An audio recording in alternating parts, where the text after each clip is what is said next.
Today, we're gonna make an ashwagandha infused coconut oil. You can use ashwagandha infused coconut oil either topically or in cooking. We're going to start by setting our double boiler to low heat and adding 12 ounces of coconut oil. Now, you should add coconut butter, but I don't have coconut butter, so I'm using coconut oil, which will do just fine. And we're just going to wait for that to melt down.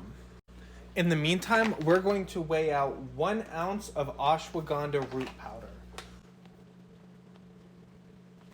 Alright, our coconut oil has melted down, so we're going to add our 1 ounce of ashwagandha root powder. We're going to mix that in real good. And we're going to let that infuse for 2 hours, so we're going to set a 2-hour timer. It's only a little bit, but ashwagandha root is a thick root, and so it takes a long time for the heat to extract its properties. Our ashwagandha has finished infusing into our coconut oil, so we're just going to set it aside and let it cool for a bit. Alright, so our infusion has cooled, so